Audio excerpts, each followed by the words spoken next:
Magnus Carlsen uses Harry the H-pawn to attack in this game against Super Grandmaster Veselin Topalov. We get to see in this game what prerequisites are needed for the H-pawn to really unleash devastation on the opponent. Let's jump right in. Magnus with white, Topalov with black. D4, D5, C4, C6, knight F3, knight F6. Before we have the Slav defense on the board, knight C3, E6. This semi-Slav defense is played by Grandmaster Topalov. And here Magnus plays bishop to G5. The sharpest line, H6, hitting the bishop, and there is a bishop H4, which allows a gambit. But in this game, Magnus goes ahead and takes on F6 and Queen F6. So by taking on F6, Magnus has given up the two bishops. Black now has the two bishop advantage, but it will be much easier to play E4 in the future because now there's not a knight controlling that square. But first E3, knight to D7, and bishop to D3, a natural developing square. But now that the bishop has moved, Topalov goes ahead and takes on C4. You don't want to take on C4 until white has moved the bishop, otherwise he'll take it in one move. So he doesn't want him to save that tempo. He takes the pawn, and G6. The idea is he's going to fianchetto his dark-squared bishop and then try to reduce white's central control with C5 or E5 later. Castles, bishop to G7, and E4. So Magnus has created a full pawn center, and these two pawns can really put a lot of pressure on the opponent.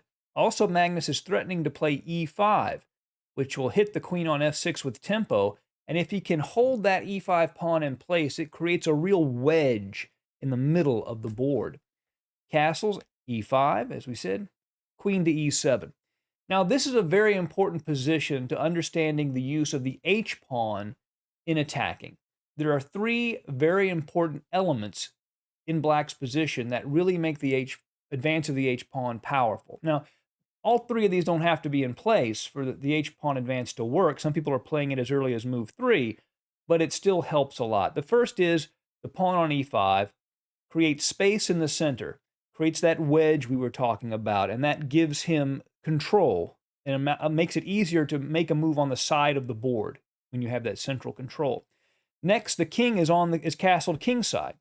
So by advancing that pawn, he has a nice target on G8. And third, Black has played G6. This gives white a hook with the H-pawn. So when it gets to H5, it'll already be threatening pawn exchanges and the opening of lines. So strong space in the center, castled short, G6. Those are the prerequisites you need that make the H-pawn advance very powerful. Queen to E2, adding some defense to E5, clearing the way for the rooks to develop as he sees fit. B5, bishop to D3, putting the bishop on, again, this effective diagonal. Bishop to B7. Black really wants to play C5 and liberate that bishop on the long light square diagonal. There might even be some lines where he would sacrifice the B5 pawn to do it. That's a big factor. So Magnus doesn't want that.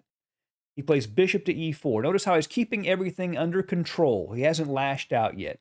So now C5 would just lose the bishop at B7. Rook F to D8, attacking D4. Rook A to C1. Again, he wants to restrain this advance of this C-pawn. If white can keep black from playing C6, C5, he'll have an eternal bind on the position. Rook A to B8 defends the bishop. Rook F to D1. A6, setting up everything needed to advance to C5. And now, boom, H4. The best time to play Harry the H-pawn. He's gotten all of his pieces developed. He's got those prerequisites we talked about. Now the pawn launches up the board to H4. Bishop to A8. This is actually the first original move in the position. This is a novelty. And the idea is that when the bishop gets traded off, he wants the rook on A8. That if the rook were to trade off on B7, it would be just a little bit more awkwardly placed. Not a big deal, but I think that's Topalov's idea. Rook to C2, played by Magnus. The idea is he wants to double up, basically, to further limit the ability to play C5. Rook D to C8, backing up the pawn. Rook D to C1, again, putting pressure on that pawn. And now a strange move, it looks strange, is queen to F8. But the idea behind queen to F8 is to add further defense to the rook on C8, which makes it easier to play C5. If he plays c5 immediately, then bishop takes, rook takes, knight to e4, and there's a pin on the pawn at c5, and he'd have to basically play c4, and now all of the pressure would be off of white's center. He'd have this queenside majority, but that would not be good enough to offset this center, which can no longer be attacked by a pawn at c5. So that's the idea behind queen to f8. Add the defense to the rook at c8. a4, trying to attack that queenside structure. c5, ab5, cd4, knight takes d4. And here, the best move is probably just to take on b5. But here Topalov takes on e4. But now Magnus can retake with the knight, which he does. And this knight is very strong, and he gets to move it to e4 one tempo faster than if black had taken on b5 with the pawn. Rook c2, ab5. By the way, if knight takes e5 here, then pawn takes a6, and this pawn is just too much trouble. It's far too advanced and would probably just be decisive. So he has to take on b5 first. And now f4 is a strong move. That would create the kind of bind that white wanted, but Magnus comes up with a little bit more creative move. Knight to c6. That puts this knight in a more aggressive posting and attacks the rook at b8 while simultaneously defending the pawn on e5. Now, the best move for black is probably rook to a8 to get that rook activated on the a file, but Topalov plays rook to b6, hoping maybe to put some pressure on the knight. But now f4 is played because the knight's defended by the rook at c2. It doesn't have to move yet. And now he has a complete bind on the king side. And now the h-pawn advance is really going to be extremely hard to deal with. Queen to a8. Now that hits the knight. The rook and the queen hit the knight, so he's going to have to do something about that. Also, queen to a1 check is a possibility. First, Magnus plays knight to e7 check. Get that knight right into the thick of things. King to h7 is played. You notice it controls some very key squares here. Now h5, the big breakthrough. He wants to open up this diagonal leading right to the king. If he takes on h5, then this would be the conclusion. Knight to g5 check. And if pawn takes knight, queen h, boom, boom, and that would be the end of that. And if instead he tries to move the king, you just play knight f7 check, then queen to d3, and that would be mate. So he can't take the pawn at h5. The rook goes to a6, hoping to generate some pressure down the a file. hg6 check, fg6, and now Magnus plays a very powerful move, rook to c7. Now, this rook is opposite the king. Now, there are three minor pieces in the way, two black and one white, but it doesn't really matter. The pressure aiming at this king is still there and still very hard to deal with.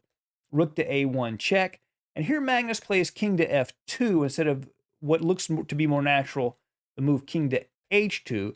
And it's been speculated that he was concerned about this move, knight to e5. And it's true, after pawn takes, bishop takes check, Topalov would be hitting the king and the rook. However, instead of that, there was the intermediate move, knight to f6 check.